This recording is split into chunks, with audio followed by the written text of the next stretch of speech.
Good evening, everyone. Today is Tuesday, February 27th, and the time is 6:35 p.m., and I'd like to call this meeting to order. First up on our agenda is our consent agenda.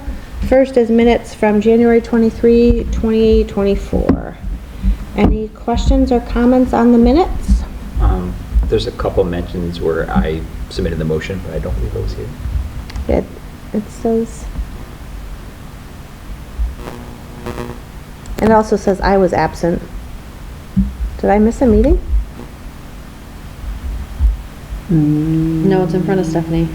Never come. Oh, I feel like it should be after. So it was, yeah, so you were not here, George. Yeah. Neither was Absent. Yeah, okay, so that's what it is, all right. Looking at it. So we need to update who, Right, because in the motion it says Mr. Balke mentioned to approve, right. whatever. Okay, so we just need to update those. It was probably Mike then, I would imagine. Most likely. Okay, so we'll just update those. Any other questions or comments? If not, we'll just make a motion with the changes. I'll make a motion to approve with the changes mentioned. Can I have a second? I'll second. All those in favor? Aye. Aye. Okay. Oops, what am I doing? Next is warrants 48, 49, and 51, which are going around for signature. Any questions or comments on those? Hearing none, I'll take the motion. I'll make a motion to approve warrants 48, 49, and 51. Can I have a second? I'll second. All those in favor? Aye. Okay, next is disposal of antiquated books. Any questions or comments on the books?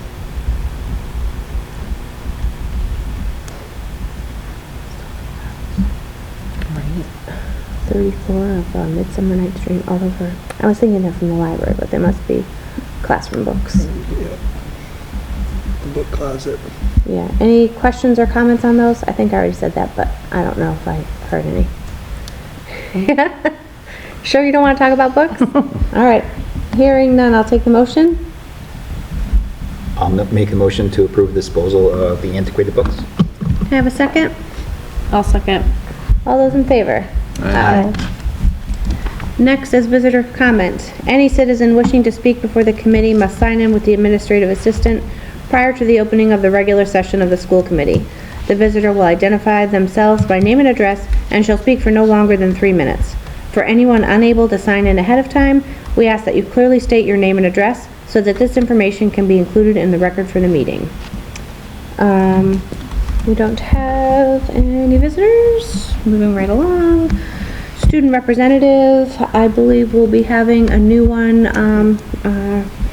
Yeah, so Faith reached out over the weekend to me and just said that she obviously couldn't commit to doing it, so at this time she decided to step back. I met with Ms. Romano this morning, who runs student council, after talking to Todd yesterday, and kind of went over the process and how they've done it in the past, make a nomination from their current student council and then an election from there, a vote of their membership. And so she was gonna get to work on that, and I don't know that we'll have someone by our next meeting, but I would certainly think by the subsequent one we would be able to have somebody here. So, and we had talked, the nomination could be a senior, but I think she's gonna work with the class to say, like, could it be somebody that finishes this year and continues potentially? Right. So they were gonna have some discussion around that. Okay. Next is new business, and the first up is the school calendar. So there's two versions of the school calendar. We had discussed this a month or so ago after meeting with the GEA. They had said there was a practice previously where they put it out to the membership to vote, and we had talked a little bit, and the two calendars were pretty similar except the start dates and end dates, and their vote was for the second version, which would have new teachers coming back Thursday, August 22nd. All teachers coming back Monday, August 26th, and then students coming back Wednesday, August 28th. And then obviously that impacts the last day of school. So that those changes pushed the last day of school back to the Monday, June 16th next year versus the other version, which had it at Thursday, June 12th. I'd like to find one day and have it somehow end up on the 13th, because it just seems weird to have to plan to come back for a Monday. Yeah, and I think Juneteenth is another date we look at now that could Yep. throw a couple of days here or there, could push us into a situation where that comes into play as well. So my kind of feedback to the GEA was that for teachers and students, 180 days is 180 days, or teachers, 182 days, 83 days. But, you know, it doesn't change a whole lot except for those. I just look at this and, like, I understand why, like, the Wednesday after Labor Day. What did we do this year? We started on a Monday, didn't we? This year was more similar to the first version that's in here, where new teachers came back on a Tuesday, Wednesday, all teachers came back on Thursday, Friday, and we started with students on Monday.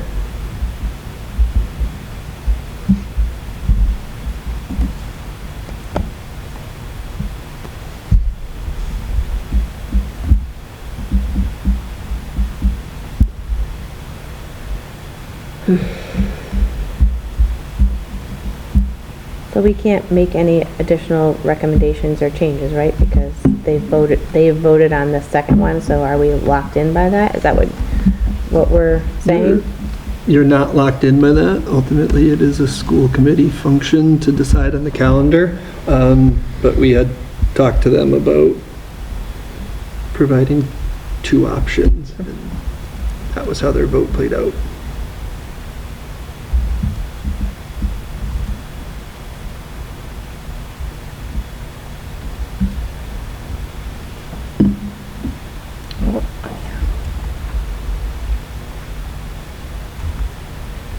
So what would be best for the kids?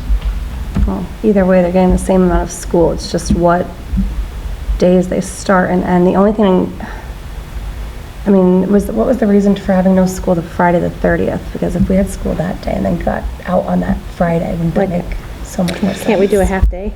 So I think, I can't say for sure, but I think the rationale around that time was we had gotten into a pattern of coming in before Labor Day, not after Labor Day.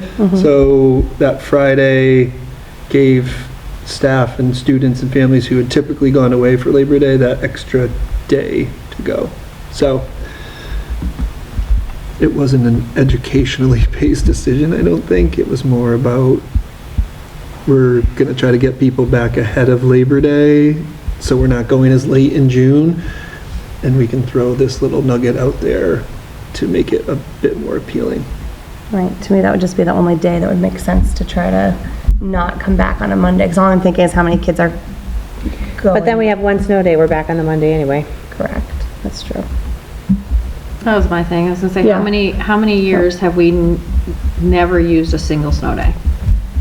I feel like there's always at least Very one, true. which then you're still at Right, you're- Tuesday. You're back on them. Yep.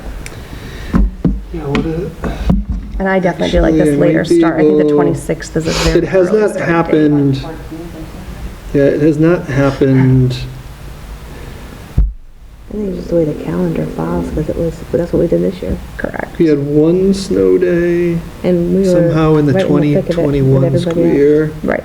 2 in the 21-22, and 3 last year, and 1 to date this year. 2021 wasn't a traditional school year. Right. So we were Right. home when there Right. was potential snow No, days. Yes. right. Yeah, so either way, And you're even gonna the following year, it would have been, yeah. Yeah, so- through that winter, we were battling to try to come back. Right. And And- prior to that, we had used blizzard bags for a couple of Yep. years, so we weren't having Snow those days. snow days, which I think, now that I'm saying it out loud, was part of the reason that we tried to move ahead of Labor Day so people weren't going as late into the summer. Thoughts, discussion, comments? Personally, I do like the second one better myself. That's just me. Why? I think the 26th is just a very early start date for students to come back. That just seems to me very early. But that's just my opinion. I hear that, but I feel like that's where we've been starting, and we're not starting alone. We're not starting in a vacuum. A lot of other schools are starting at the same. Does that have any impact on sports schedules? You're limited in how many double sessions you could have, and that, and I think it's the 20. I didn't know if they had to be in school for so many days before the first game or Nope. anything like No, that. there's no, right, no bearing on that at all. Yeah, I Okay. think football has a rule that you have to be in session so many days before you can have full pads on. I think that's, I don't think it's connected to them being, it's the heat, I think, at that time of year. Yeah, I just know even last year, like we were out on the earlier side, obviously, because we've been starting earlier, but the 12th just also, I mean, that's just an early, which is fine, but I do see if the membership kind of treaded that way. I know myself, I leaned that way too, but that's just personally. I don't care. I don't really see. What's the best for, I'm not an educator, what's the best for getting children settled? Is it 2 days or 4? Because 2 just seems like throw your stuff in the cubby and get out. I think there's some continuity in my experience of having a few days in a row to build the routines and the expectations versus 1 or 2 days, now a long weekend, and then come back and you're more or less, especially when I taught middle school, you're more or less starting over again, square one. The upperclassmen, it was different, you know, Okay. but, and I think the snow day piece as well, where you're going to be into that next week no matter what, unless, you know, it's a real anomaly. Is that last day a full day or a half day? Half day.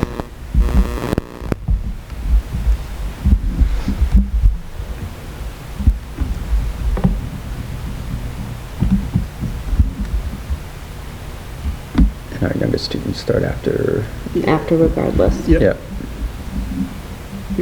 We have them September 3rd in both versions. Was the inclination from staff around that last week being like a full week for them, like not being in school, and so then them doing the professional development days prior to that, creating the full week, and that being the, I think my understanding of the, again, I don't want to speak for everyone, but the general staff perception was, I think it was more of a feeling that it seems to keep getting earlier and earlier, that staff were coming back, and by having that last weekend, that last full week for the staff to say, like, we're not interrupting this weekend, next week, like, that was my understanding. So we started this year on the 28th, August 28th, right, that Monday? Yes, students, yes. Mm-hmm. Yep.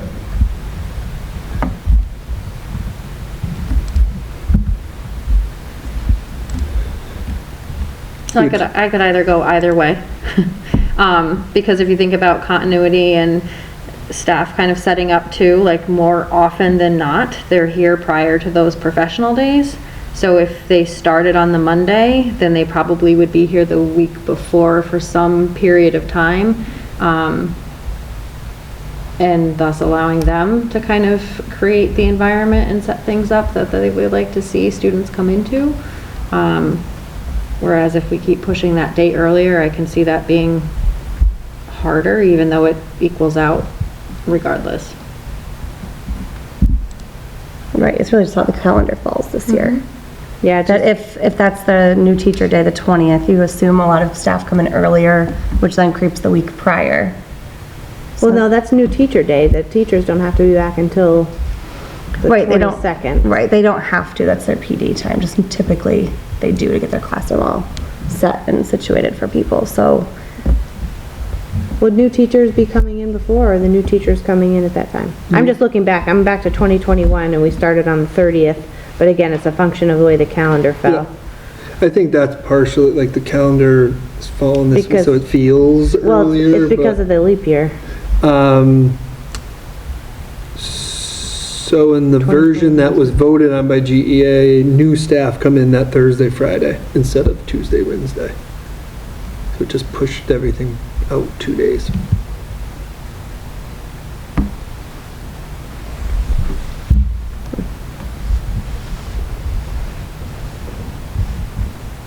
We didn't put in when we started in 2020. Because that was pushed back Desi pushed back Yeah, to we start. had extra professional 2 weeks or development whatever days, it I was. think 10 professional development days. Didn't start until September.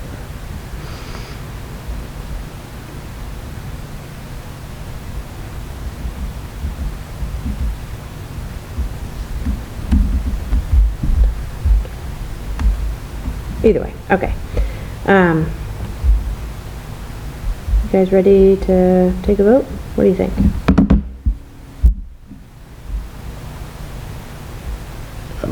My mind's made up. If the kids need more continuity, I'm more concerned about what the kids need. So you do not like the second version? I think, based off the conversation that we had, that 2 days might not be enough for a small child to come in here and get acclimated and acclimatized to the So building to and routines. just to clarify for ages, Mm-hmm. pre-K and kindergarten don't start until after. Okay, So it's just grades 1 and higher. So they've been in school a little bit, although they've had summer, but just to clarify the point. yeah, I think little kids are basically anyone in this building, Okay, Next I just door, wanted to they're- make they're a sure lot that we're more all saying the flexible. same thing, that's all. yeah. But that's my 2 cents. There's a bunch of us, so. All right, just to remind, we never have to be anonymous. Right. Unanimous. Unanimous. Right, it's a majority, so it's, yeah, we don't have to go with the same. I'd like to be anonymous. That's fantastic.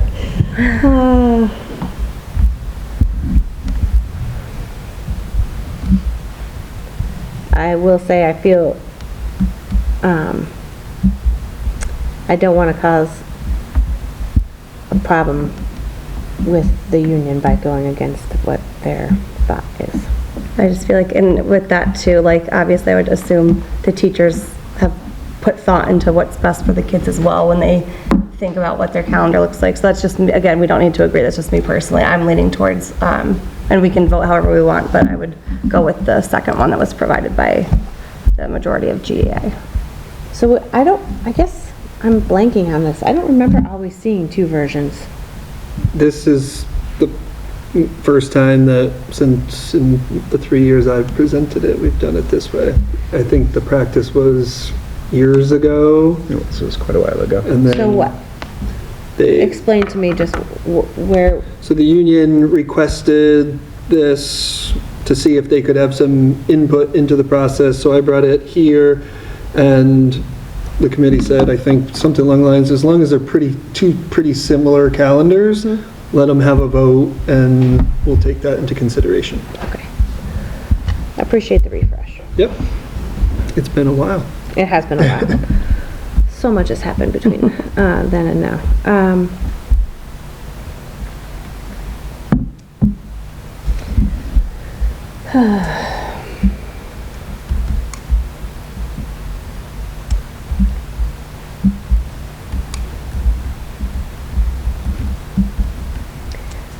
So,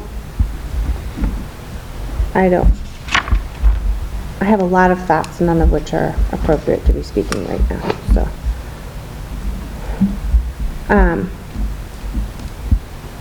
I don't know, someone want to make a motion? Do we want to have any more conversation? I'm sort of torn both ways, honestly. I don't, looking back through a few years, we've been starting on Mondays, which has produced the continuity that we're talking about. What I'm afraid of is if we go back to, if we start on a Wednesday now,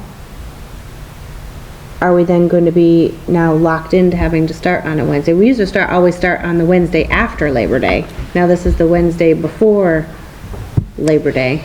Yeah, again, it is really the school committee's authority each year to Right, I wouldn't think that we'd be locked into Yeah, any. right, so if anything, you 'cause it goes decide- year by year. I think if the calendar even looked different, just the way that days are falling. Yeah, and technically, you could come up with a whole new calendar right now that you would vote on and approve, and it wouldn't be one of these two. Technically, you, Well, yeah, but we would, I mean, so I remember Cheryl started having the professional development, a bulk of professional development days before the school day started, rather than having curriculum days throughout the school year. So, I mean, I don't know. yeah, and there is a lot, like, I would say they're not the best professional development days per se, because I think there's some getting in and getting acclimated and getting into it, right? So when I think of PD, it's not you're coming in and you're in a training all day. There's a balance that we try to strike for staff to say, like, all right, yes, you have to get yourself set up, you have some time to do that, you have to have faculty meeting, expectations from your building principal, but we also bring in professional development based on curriculum or our district priorities for the year.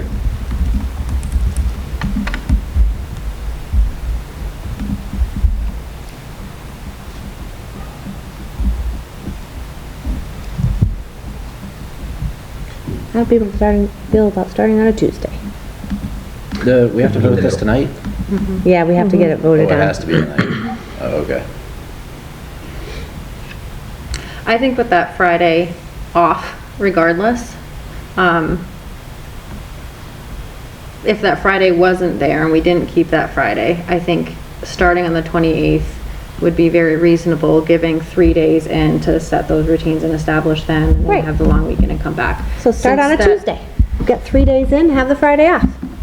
I don't think that's gonna make that much of a difference to add in, 1 day prior to for staff, or whatever that looks like, then kind of going into the previous week. Well, I Because it's still a different week. It's never gonna equal out perfectly to balance. Which is why then I'm leaning towards starting on the 26th because of that Friday. But if that Friday wasn't there, I'd lean towards starting on the 28th. I think if we take the Friday away, we run the risk of having high absenteeism. Summer starts mid-June, right? So there's 10 weeks of vacation for everybody? I feel like maybe this is a lot of, let's maximize this week for, I just want to make sure the kids are taken care of. Yeah, and I And if think, it's 4 days continuous for them to get in and get in a routine and build a little bit of inertia, so it's not just a wasted week, that's probably the way to do it. If we could have tabled it and asked why they wanted this and how this second calendar is better for the kids than the first recommended one. But it's not just about the kids either. We want to make sure that the teachers are happy with it too, which is why Okay. we had decided to give them a go at it and look at it and present them with two, right? So, and it's, about keeping parents and families happy also. It's not, it's true, the students are our highest priority, but it's not only about them. We have, a high number of people that work here in the district as well. So, if it's helpful, I can tell you there were 87 votes. 47 voted for version 2, 40 voted for version 1. So version 2 didn't exactly run away with it either. okay.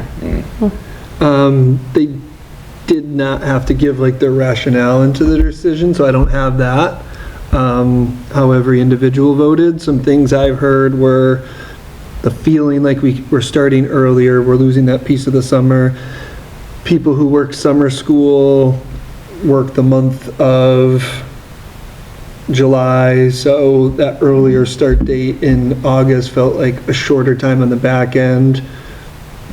Similar point you're making, I've said, like, Right. either way, you get it on the front end or the back end, it's 183 days that staff have to be there, 180 days students have to be here. I do recognize not every one of those days is created equal. My main concern is the kids. And like, I know we need to keep the staff happy.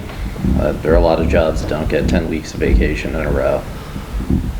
And I know that can be hard on families, and then to spill over into another week might be a tough juggle. But there's 5 of us, so like you said, we don't need to be unanimous. Would be nice to be anonymous, but we can vote. I did say anonymous. Right. And like, I might be in the minority, and that's okay. Yep. I'm totally fine with that. Honestly, I do wish that the Myself. 30th wasn't there. That way it could be Wednesday, Thursday, Friday. I know that, like you brought up, like people traveling, yes, and potentially, but you could have just as many potentials trickle into that Monday, the 20th. Like, it really could go either way. It depends on. Could that 30th be a half day? That doesn't do anything anyway, right? It could be. I bet a lot of people are gonna take off for Labor Day though, just naturally. Well, and I think too, if the, one of the arguments is thinking about students, putting a half day in for students that should have access to a full day. Right. Only for the reason to, try to help with travel. Yeah, and at that time of year, that's not any easier to, like, not just students, but that's not Correct. any easier for parents or families who aren't going on vacation Correct. either, to have a half day after 10 weeks of summer break. But again, That's just- we're also voting on this in February, so Yeah, and it's people so have hard plenty 'cause- of time to plan. Right, because same could be said for that, having no school that day. For Yep. some families, like, Yep. they're not on vacation. Yep. Like, they're trying to get that weekend, so no matter what, it's a little disruptive. I mean, Yep, that's. agreed. There's always, right, like, two sides to whatever you look at. So when we had talked about it, and I think I may have said this, I can't recall, I said it to the union, because when I originally talked to them about it, in the past, I've just gotten some feedback from that group, and then they said, well, longer ago we did this, and I'm like, 4 of us have different opinions on it. Like, we're gonna have 80 people, Right. 90 people vote, right? Like, so this is not surprising, because I think even when I was in the room with 2 union members, we were like, what about this? What about that? Could we consider this? What if we move this here? What if we open on Good Friday? What if we, right? I Like, was just looking at that. We've done that Yeah. before. We've been in school on Good Friday and we've been closed on Good Friday. We've done it both ways. And it's usually like it feels more like a calendar restraint than anything else. Unless it falls during April vacation. right. And I think that one became a staff impact, because so many districts around us had Good Friday off, and so many teachers had students that they then had to take the day off because their students weren't in school. And I think that's why we went more in line with the rest of the districts around us. So we can start a trend. Do we know why, just because now that we're really dissecting this, the curriculum half-days are Wednesdays? Is there a reason for Wednesdays? Is that just a coincidence? we've just had them That's just Wednesdays the on past Wednesdays. couple of years. I think in the past, we've had them on Fridays. Fridays and before vacation weren't the most productive No, PD definitely not, times. definitely not before I think vacation. people were always thinking about the PD. So no specific reason that it's Wednesday per se. Yeah, and like November 5th, it's because it's election day. Yes. And we let the town know we would be closed that day. Which we tried to do that Tuesday. We did that Tuesday this past year, even though it wasn't a presidential election, so there's some continuity there too.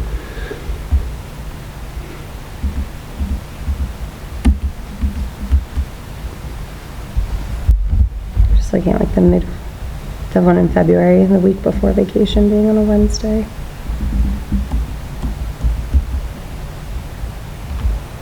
I just noticed one small thing.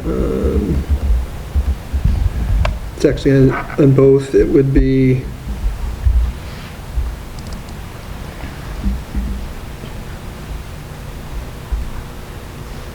in November. Those 2 early dismissal days are the following week. Those two, the 18th and 19th at the junior senior high school. So they're really for the, well, and on the calendar, just Yeah, to those point out, dates the are- dates are wrong. Yeah. On November, it says 27, 25, 29. 23, 27, 25, 29.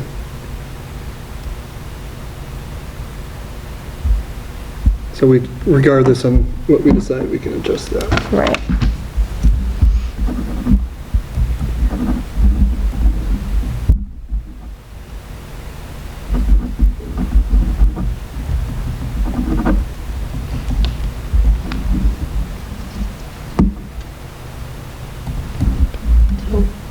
I will make a motion just to try, Move it along. Yep. a motion to approve the school year calendar for 24-25 with the start date of August 26th for students. That's the Monday start date. So that's the first Yes. version. Can I have a motion? I mean, I have a motion. Can I have a second? Good I'll God. second. Any further discussion?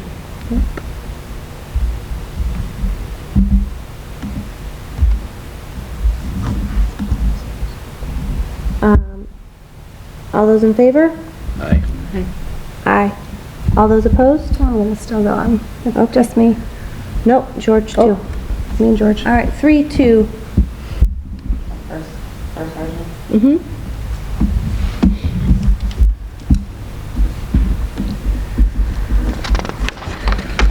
More intense than I thought it was going to be. All right.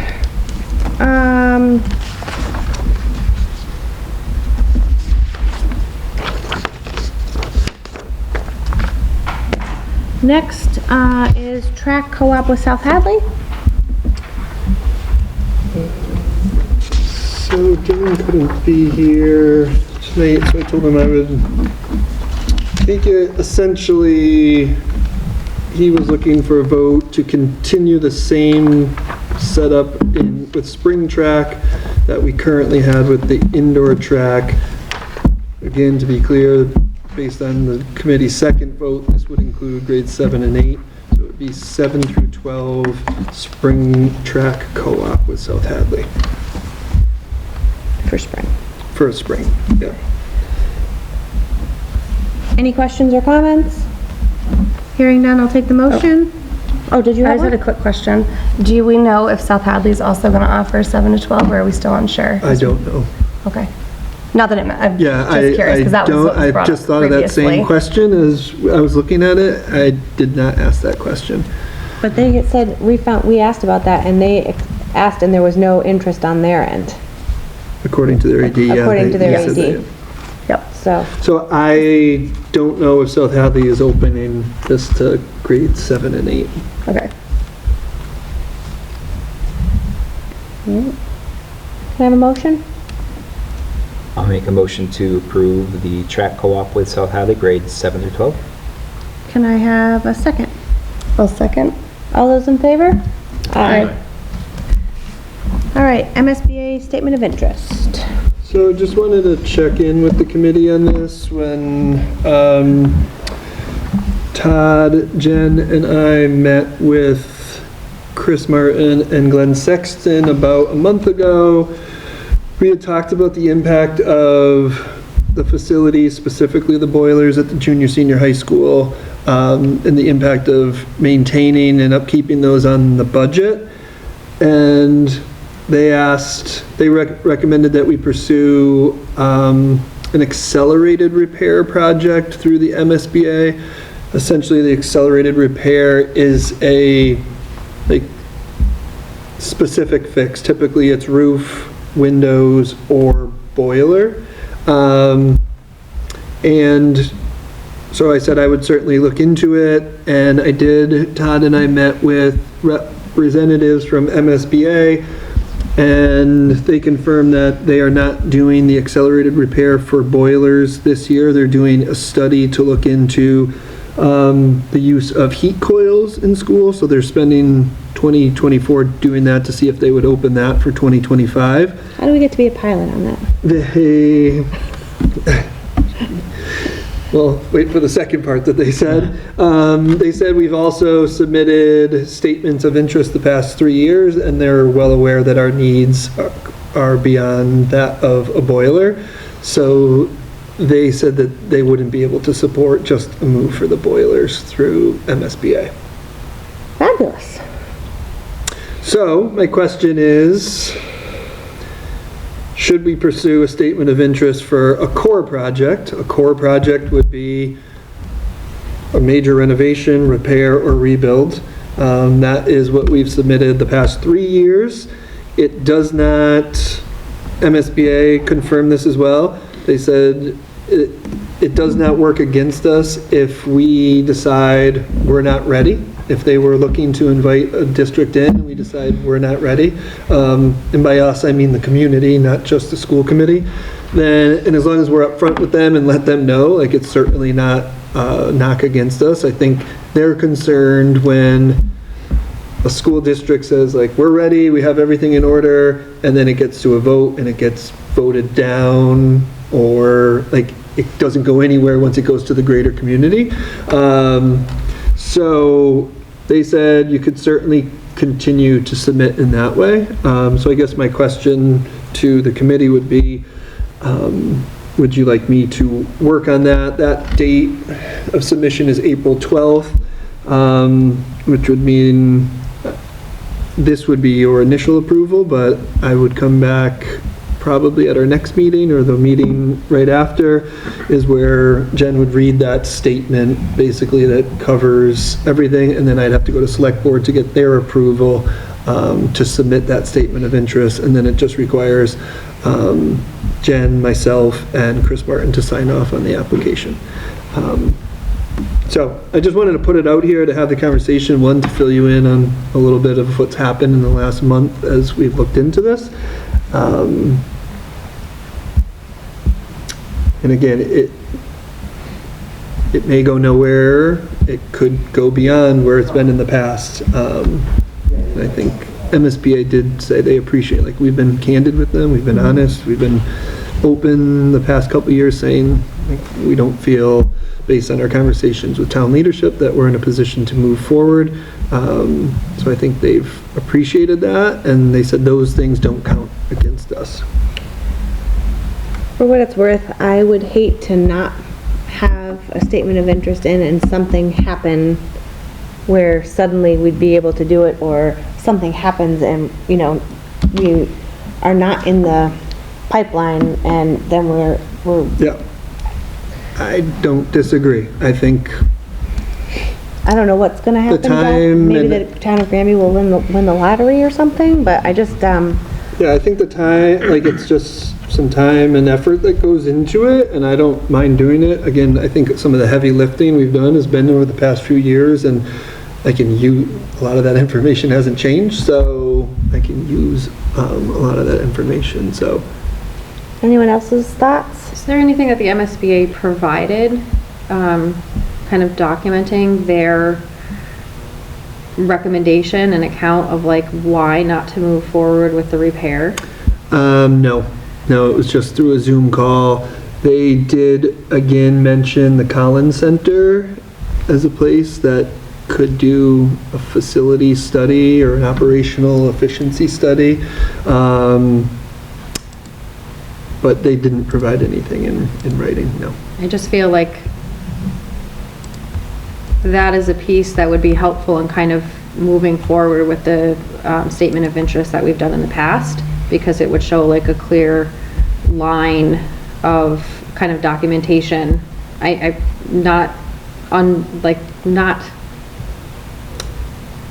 have a complete faith in the conversations that you've had. Yeah. I just think with providing transparency to other town officials and to the general public, like, it's helpful to have that paper trail of documentation of what the recommendation was and why. Yeah, and I think typically in the fall we get a letter that says we're not being invited in, which is happened after a conversation, and I think maybe I spoke out of turn. It is what the conversation was, but they might rely on the fact that the accelerated repair doesn't have a boiler option this year. I don't know that they would put that in writing, that they said, like, we're not going to do a boiler because we know your needs are greater, but that was part of the conversation. I can certainly ask. Might be worth it. I mean, Well, at least then we would even have the paper trail of us asking, like, just, you know, as a follow-up to that conversation, like to summarize and just see what they say. That way we can say, these are the other avenues that we've exhausted, like, this is why we're where we are, unfortunately. And obviously the boilers are probably the most important right now, because if something happens, we're not sure what we would do. So my other question is, did we follow up with Chris and let him know that that was the response? Are we remotely looking at other state and federal grants that are out there that schools are pursuing as far as other heat and cooling options? I know there's a lot of different things out right now, and a lot of other schools that are in similar situations with older buildings are utilizing. Not that MSBA would be involved, but there are those programs I know significantly aiding in that. I did communicate this information to Chris and Glenn on Tuesday, February 6th, yes. Okay. I can certainly forward it to the committee.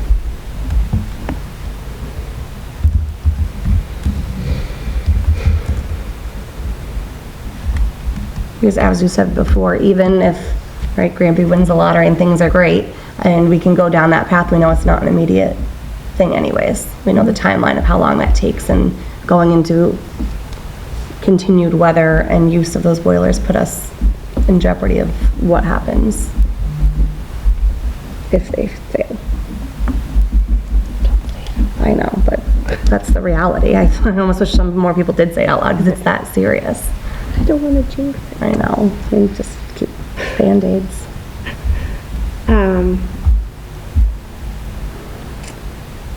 Yeah, I personally, I think we don't need to vote on this, but are we all on the same page about continuing with submitting the statement of interest? Perfect. I will see what they may be willing to do as well. I do feel like it's, you know, everything, it feels like it's all right there now as we're like looking at budget stuff and everything else. It's, Yeah. I feel like this time of year more than any other, not only because it's the start of, you know, like the winter weather is there, but start of budget season, it just makes everything feel like it's that much more, there, like, makes you think of it differently, I think. Agreed. And I think the committee's done a good job of keeping this conversation going more so this year. We had sent out the letter, we've had a follow-up meeting around that, we've had this conversation, so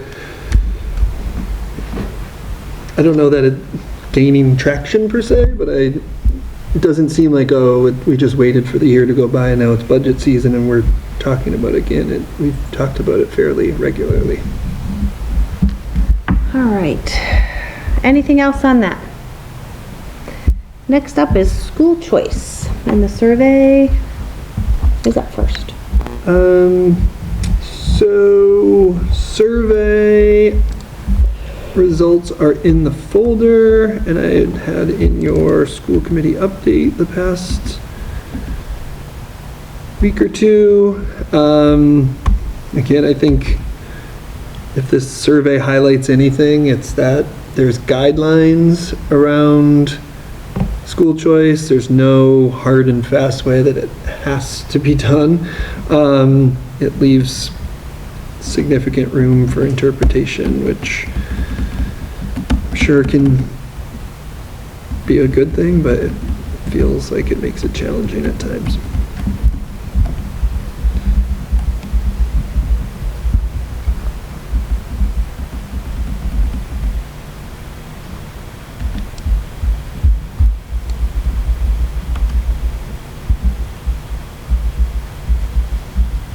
We're right there in it. Mostly, almost all of them do some kind of voting.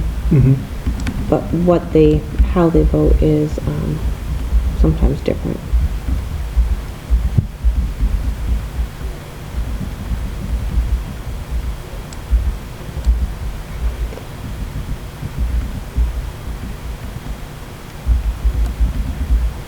Okay. That's interesting. We also have some different school choice applications in the Oh, yeah. hard copy folder that we could certainly scan into this folder. Just, again, I think evidence of how each different district may do things a little bit differently.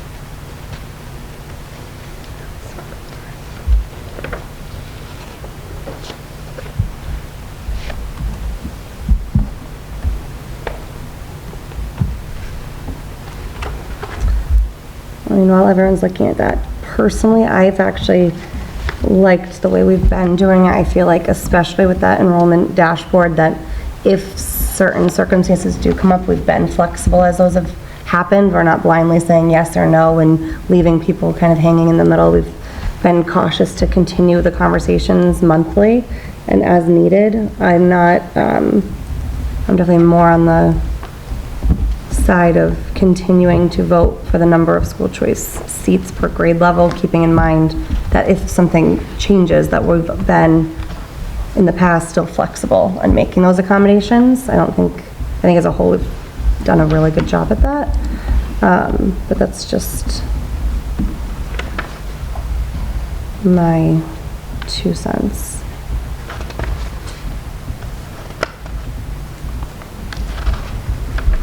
Yeah, I think that's certainly fine. One thing that I might recommend, instead of opening just 10 seats, for example, that's not happening often in certain grades, is maybe starting by opening 3 or 4 seats and then can add seats on depending on if there's interest. I think sometimes we had a couple situations at a couple grades this year where we opened up a number of seats and all of a sudden all those seats were being filled, and said here, like, school choice students are great and we're happy to have them, but some of them bring some things with them that are challenging. And that might be rare, but just because it's rare doesn't mean it doesn't have an impact on staff and the culture and climate of the building. And that's not school choice alone. That happens with our residents as well. That's just the nature of dealing with young people and students as they're developing. But obviously, we have some control over school choice versus residents.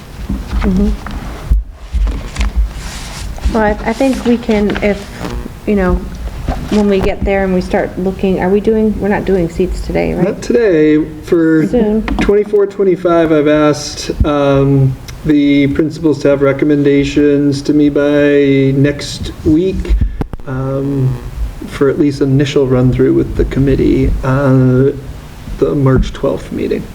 So that would be for 24, 25 seats. So, I think, I agree with Stephanie. I think we've been doing a good job having it, but I think, if you have some minor things and how we're looking at numbers or whatever that makes it easier on your end, I don't want to hamstring you guys with what it is that you're doing. Yep. Maybe we can kind of look at total number and say we're only going to open this amount, because I know a couple of times we've had so many open in one grade, but we really sort of need to borrow from Peter to pay Paul In another grade, grade. So I think we can, when we get there, we can see what happens and, try come up with our best guess. Okay. Yeah, and I think Good. my idea was to continue the conversation. So I don't anticipate or expect any change needs to be made now, and you guys have been flexible. I appreciate that. So we can certainly continue the conversation.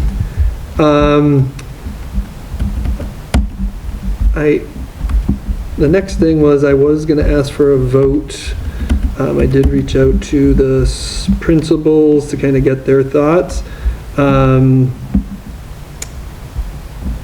At one time, there was one grade they thought that maybe we could keep open, but we're asking if the committee would be open to closing school choice for the rest of this year. At the junior, senior high school, Allie said core academic classes in grade 7 are now over 25 students in a lot of cases. Specials classes in grade 8 are getting maxed out, 9 through 11. Special ed caseloads are maxed. Grade 12, this would be a challenging time potentially to take on a 12th grader. At East Meadow, there was a thought we could maybe keep one grade open, but even looking at that, there's just said that like grades are full, pretty full, and there's a lot of needs that we're trying to utilize our staff in the best ways we can to meet those.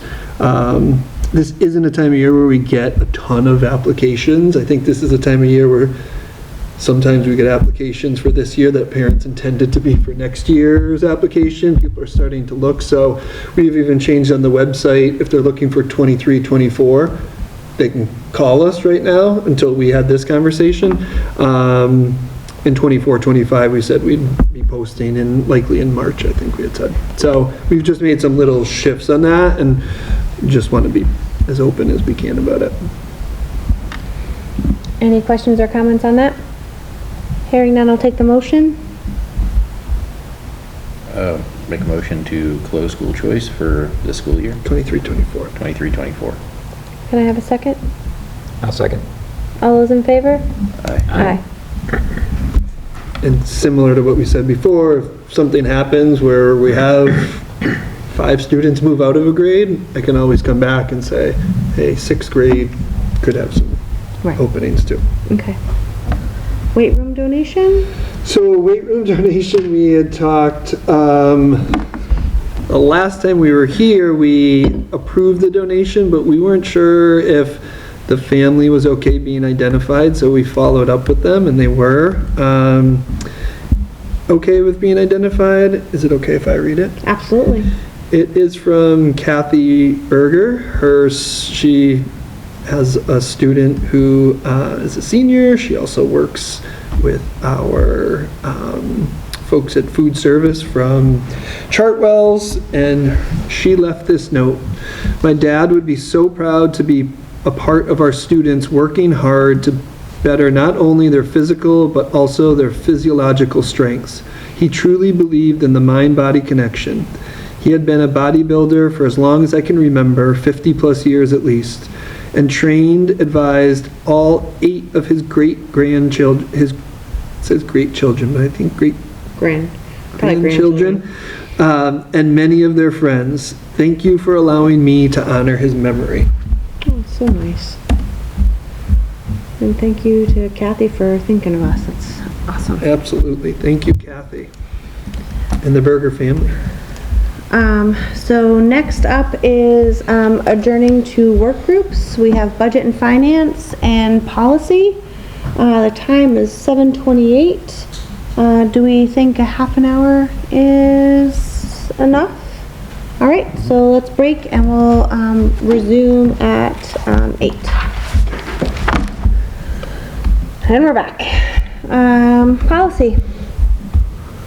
So we started to look at policy B and identified 4 to 5 areas that we want to look more closely into while still, aligning, but there's either things that the mask doesn't have anymore, or we don't have, or we have more of, because it's kind of spelled out like more clearly, like procedures.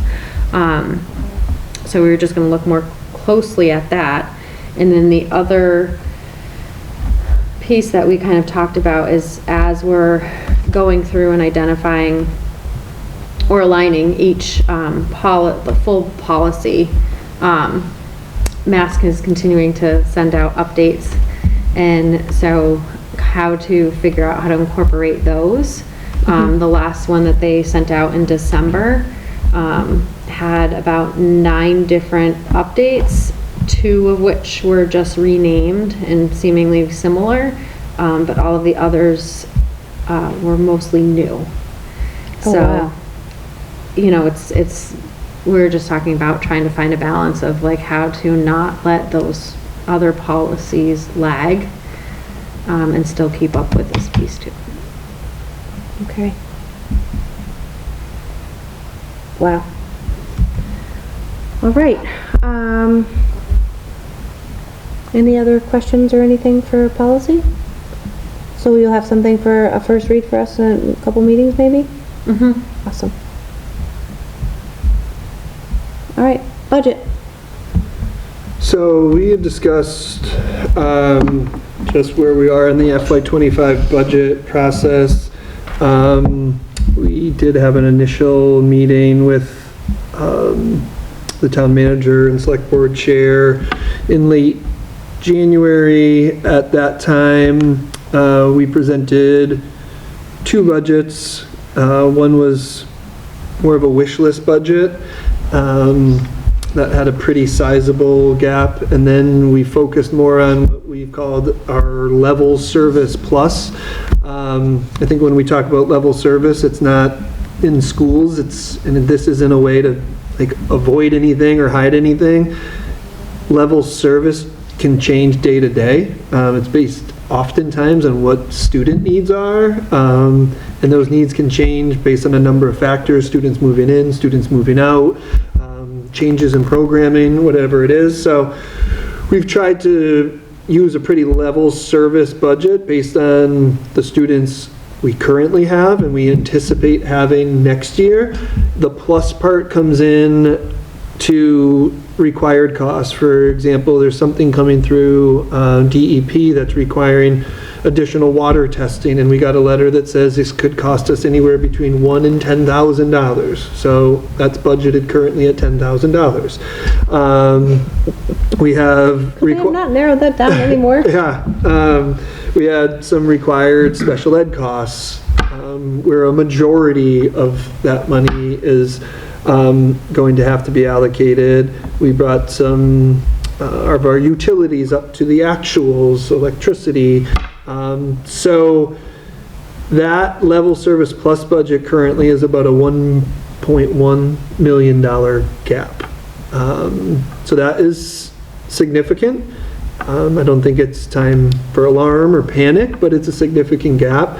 And that's what we shared with the town, and they said that they would follow up with us, so we're still waiting for some direction on that. But one of the outcomes of our meeting was that they felt, and we agreed, that meeting with our legislators would potentially be beneficial. The House and Senate still have to create their budgets, and I think the impact of special education, the lack of an impact on the Student Opportunity Act, to be quite honest, in a town like Granby, has put us in this challenging spot. And of course, people will probably say, of course you're going to say this, but I firmly and sincerely believe this isn't about any fiscal mismanagement on the school's end. I don't think this is a school-town fight or anything like that. I think these are challenging circumstances especially for a town like Granby that's not a place that's bringing in a lot of revenue outside of its tax base, and there's only so much money to go around. And so we're looking at ways that we can address that gap. The town has been supportive in the past two budget cycles. We've gotten about $600,000, so I don't know if we'll get something near that, above that, less than that, but that will be helpful in us knowing what the true gap is. We said pretty honestly last year we cut services, we lost some staff, and at this point that gap, $1.1 million, exists even without building any of those services that we lost last year back in. So it's certainly challenging, but our teachers, our staff, our school committee, I know comes and says, like, we're going to do the best that we can. We're going to fight for what our kids need, and we're going to do the best with what we have. I wish it was, we got the best for our students and we could offer them everything, but we have a dedicated staff, people who care about our students, and our students perform and do well, and I don't anticipate that changing. Do you want to read off those dates? Yep. So the next key dates in the budget process, first we'll have to schedule a meeting with the Finance Committee. Following that, March 26th will be our public forum and presentation of the FY25 budget. April 2nd will be that's Tuesday, will be our public hearing for the FY25 budget. And then Tuesday, April 9th, when we have a regularly scheduled school committee meeting, will be the vote on the FY25 budget that will be presented at town meeting. Typically, town meeting has been broken into two parts. The 9th. So, the May 13th regularly scheduled town meeting doesn't normally vote on the budget, so it will likely be June 3rd when the town votes on the budget.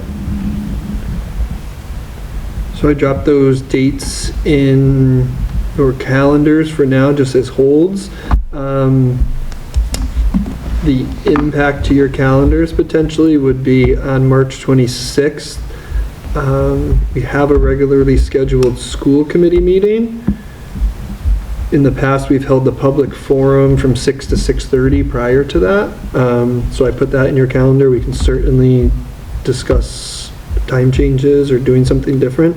And then April 2nd, we did not have anything on our calendar. So we've done the public hearing kind of in that in-between our two meeting weeks where the public forum goes first and then the committee's been voting at that April meeting.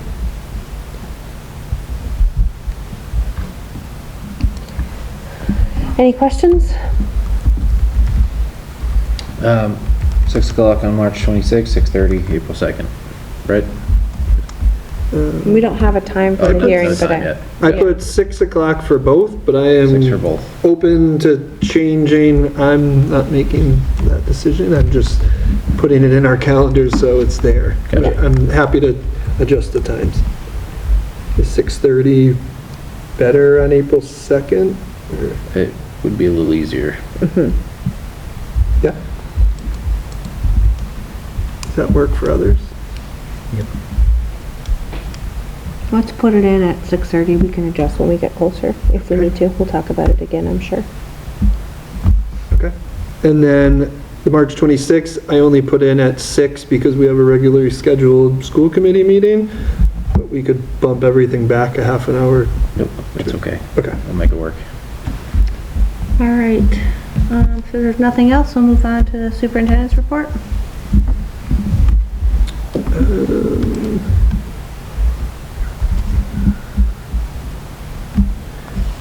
We talked already about Faith's decision to step down, so I was going to mention that. Our boys and girls basketball teams have both qualified for the state tournament. Our girls actually won a state tournament game last night, a home game. I believe they're traveling to Hopedale later this week. On Thursday, I think. Thursday Same day as evening. the boys. And then the have a game. boys are the number 8 seed in the number 9 seed in the state, and they are hosting a game this Thursday. I think it's at I 7. think it's 7 too.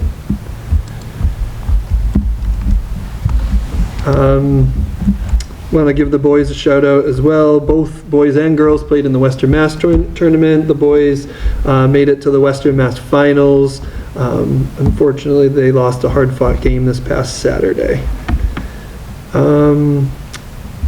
Mentioned a couple times in our school committee updates too that the Granby Police and schools have been working to pilot this. It's called AGIX AIM. It's an active incident management app. It is not forward-facing to families or students or anything at this point. We will get some information out to families and let students know about it, but we've been meeting the past couple weeks about rollout to staff. And essentially, this will be a supplement to what we already do in terms of emergency operations. It doesn't replace anything. Right? We should still be calling 911 should something happen, but this app allows us to signal everybody in the building through their school-issued devices, or if people choose to put it on their personal devices, it sounds, if I set it off right now, well, it'd only be Todd and I, but we've set it off with the leadership team. It buzzes everywhere. You know something's going on. It asks you what your location, to the point where I can put like right in my office, and it puts if I'm safe or unsafe.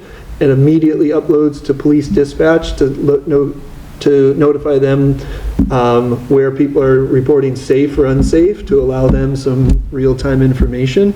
And then at the end, you can use the chat. Every teacher could chat with us to say, I'm missing the student, or I have an extra student. And then it provides an after-incident report based on everything that goes on through that incident. So we are piloting right now. Believe me, I don't know everything about it. We are working with the company to see if it's something that we might find useful down the road, but it's been interesting to date, and it's built really right off of our emergency operations plan, using those codes, that language. So we'll be training staff next week. Also wanted to provide an update. The dual enrollment and early college work group had, I can't remember if it was our 4th or 5th meeting earlier this evening. I think we're at the point where we're going to try to draft up some recommendations, share it with that group for feedback, and eventually bring it to school committee, I would think by late March, early April. And that's all I had for tonight. Any questions or comments? Thank you for that. Todd? A couple things in addition to the budget update. I've seen the draft contract for the kitchen project, so waiting on the final version. Hopefully be getting that this week or next week. We're having a meeting this week for the recommissioning. Tomorrow. I knew it was this week. It's definitely on my calendar. For the recommissioning of the East Meadow School, so we'll be working with them to get that kicked off. And the last kind of interesting thing that we have, there's a high school internship grant that we are able to utilize. So our high school seniors are able to work with our elementary and middle school students to support them in classes, support activities in the schools, and they'll be able to get paid for their time. And so the state's provided some grant funding, so we're rolling that out really this week. Got everything ready to start paying the students for the work that they're doing. Yeah, and I think it's 19 students at last count, so 19 of our seniors. A lot of them have been doing this unpaid for the first half of the year, so good experience, but they'll get paid in the second half. That's really cool. So that's what I have. All right. If there aren't any questions, Jill? We met the end of January. Just of note, they reviewed the annual highlights, and so I'll add that information into the folder.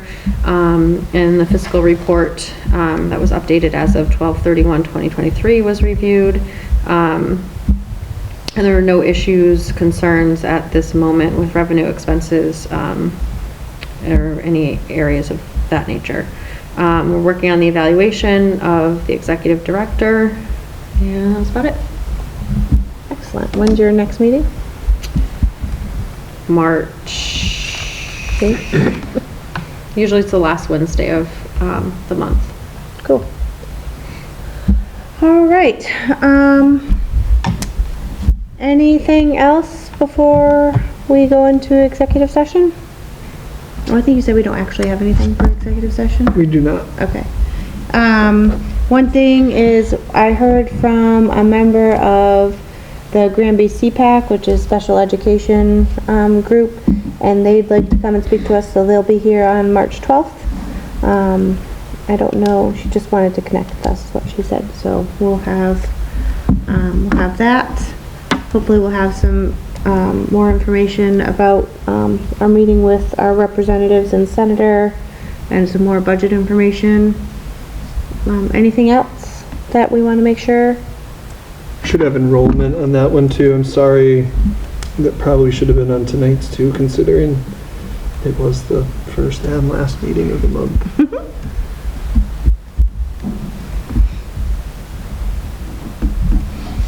All right, if there's, nothing else, I'll take a motion to adjourn.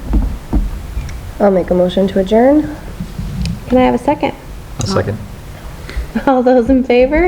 Aye. Thanks, everybody. Have a good night.